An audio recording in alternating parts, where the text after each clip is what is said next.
de negar a possibilidade de decretar providências cautelares ex parte.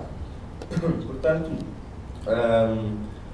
ex parte, no fundo, pronto, a audiência prévia da parte requerida. Depois farei aqui um breve comentário sobre a concorrência entre os tribunais arbitrais e judiciais para o decretamento das providências cautelares, que foi a solução adotada. E não tentarei amassá-los muito, mas eventualmente um ou dois comentários ainda sobre o reconhecimento e a execução então, das providências cautelares. Fique à vontade para interromper e o público também. Bom, eu optei por colocar os próprios artigos, são cerca de, no total, podem ser agora, porque a memória não me falha, são 9 artigos que a Lei de Arbitragem Voluntária dedica ao tema. Não foi possível trazer um exemplar para todos, portanto achei que isso seria uma solução que poderiam acompanhar, no fundo, o raciocínio. Então, a primeira referência que aparece na Lei de Arbitragem Voluntária é no artigo 7º e que vem resolver o que surgiu uma grande discussão doutrinária, que era saber se, porque face à antiga lei, nada se previa quanto a providências cautelares, então sempre houve uma grande querela doutrinária jurisprudencial sobre o tema. O artigo 7º vem esclarecer que um pedido de uma providência cautelar dirigido a um tribunal estadual, antes ou na pendência do processo arbitral, não implica a violação do mesmo, nem a exceção, portanto, perentória de preterição de tribunal arbitral, que a gente tem, que também creio que tenha, não é? E, portanto, foi muito importante esse artigo 7º que vai esclarecer definitivamente que não implica a violação de tal convenção. Com licença.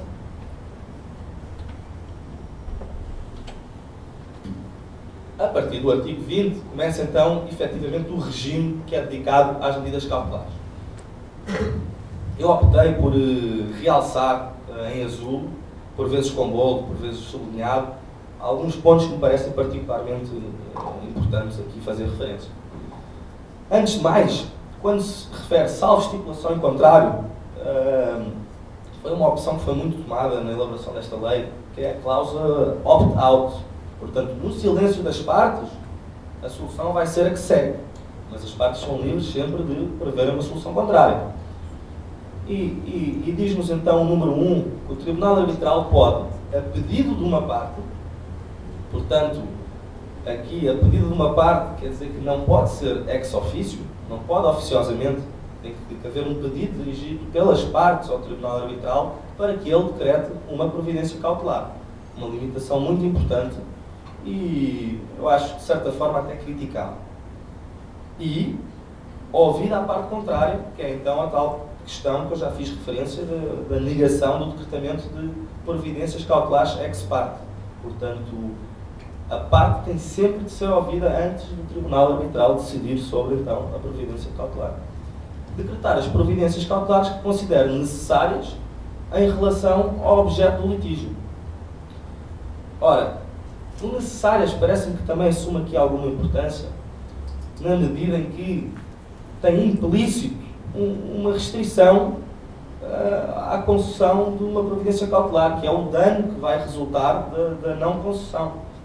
Tem que ser sério e grave, e eu acrescentaria, eventualmente, não facilmente indenizável, mediante mera indenização.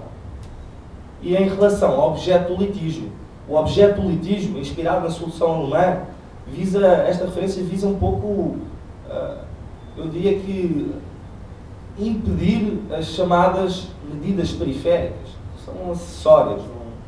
As partes são responsáveis pela forma como formulam o pedido e como expõem os factos à pretensão. Então, este número 1, como veem, tem muita coisa escondida. É importante fazer aqui esta referência. O número 2 define-nos o que é uma medida cautelar e apresenta um elenco das providências cautelares que podem ser requeridas pela própria finalidade, ao contrário do que acontece no regime processual civil, em que identifica primeiro o que é e depois então descreve a finalidade. É um elenco, eu diria, muito amplo, abrange a maior parte das providências que são suscetíveis de ser requeridas. Mas tem dois aspectos que eu gostaria de comentar, que, na minha opinião, parece que podiam ter sido evitados. A linha B, de certa forma, consome a linha A. Então, eu diria que não sei até que ponto é que justifica manter duas linhas, a A e a B, porque, de certa forma, parece-me que é consumível. Sempre se praticar um ato que previna, ou deixar de praticar um ato que provavelmente causa dano, vai englobar qualquer manutenção ou restauração da situação. Parece-me a mim. E a linha D preserve meios de prova que possam ser relevantes e importantes para a resolução do litígio.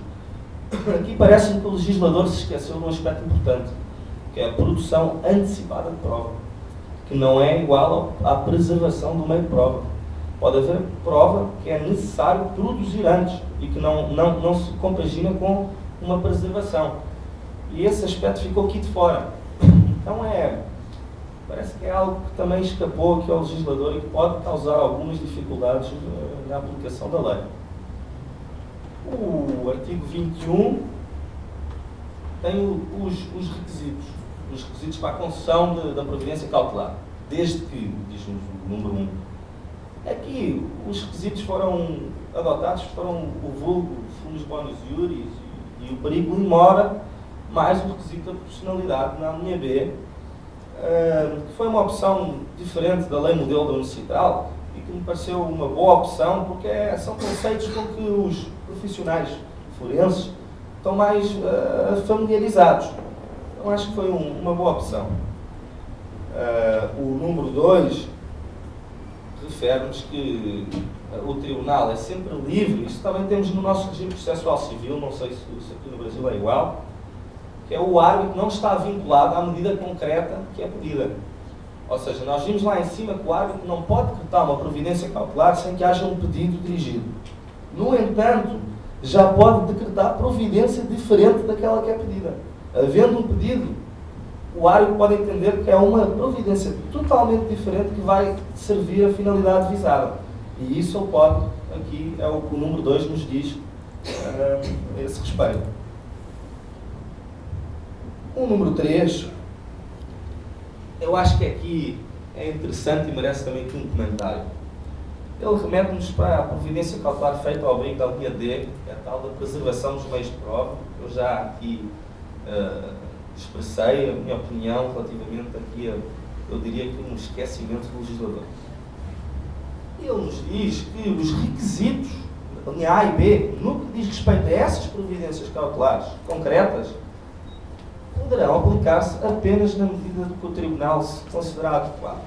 Isto é o mesmo que dizer que não tem que se aplicar. O Tribunal é que decide. Não tem requisito.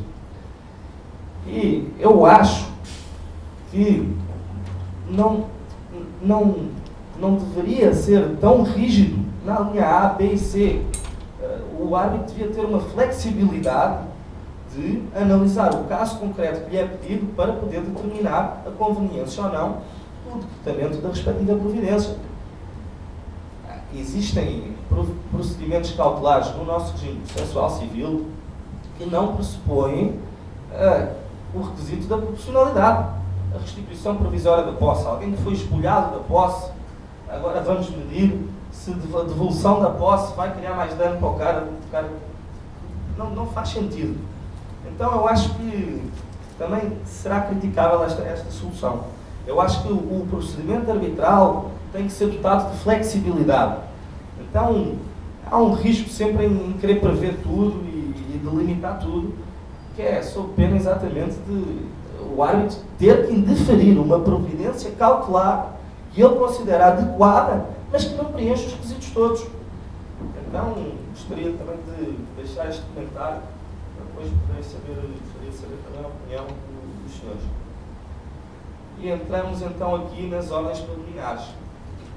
As ordens preliminares vêm então fazer face à opção de negar o decretamento de providências cautelares ex parte.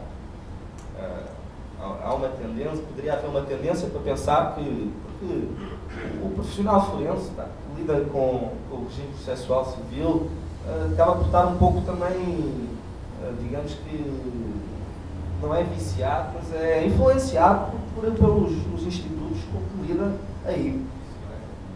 Exatamente. E o arresto, por exemplo, que pressupõe a dispensa da audiência prévia, a parte requerida não é ouvida antes do tratamento do arresto, poderia haver aqui uma tendência a pensar, bom, nesse caso, se não é permitido o decretamento de uma providência cautelar ex parte, o arresto está excluído. Não está excluído. A tramitação subjacente às providências cautelares que se encontram previstas nos regimes processuais não serão importadas para o procedimento arbitral, a menos que expressamente previsto pelas partes. O que importa analisar é a providência concreta. Portanto, queria também deixar aqui essa nota sobre esse aspecto. Ora bem, as ordens preliminares parece-me que é uma boa solução teórica, mas tenho muitas dúvidas da sua aplicabilidade prática. E já vamos ver porquê. Antes disso, gostaria só de fazer aqui mais uma crítica ou duas ao facto de se ter negado a possibilidade de decretar medidas cautelares ex parte. É que há uma lógica por detrás disto tudo, não é? Não é que vamos decidir que a parte requerida não vai ser ouvida porque sim, não. Há a lógica que há procedimentos cautelares em que se pressupõe exatamente que a parte, se for ouvida antes, vai tornar impossível. Exatamente. Então, e nas inominadas também há essa possibilidade, provando que há um sério risco da parte sendo ouvida, torna impossível a execução da providência, ela faz sentido. Foi uma grande discussão que teve no Municipal, nos trabalhos preparatórios, e eu acharia interessante até comentar aqui alguns dos argumentos avançados, mas vamos avançar um pouco, e se tiver tempo a gente pode voltar a este aspecto. Posso só aqui dizer um deles que me parece que não é, digamos, 100% coerente, que é, o tratamento de uma providência cautelar ex parte atenta o princípio da igualdade que deve pautar o procedimento arbitral e a contrariedade. Não é assim. Não é uma agressão, uma colisão frontal. Não. É o deferimento do momento em que ele vai poder pronunciar-se sobre isso. Ele vai ter sempre a oportunidade de expor as suas razões e de ver alterada a medida. Portanto, não é uma agressão frontal, não. É uma cedência de um princípio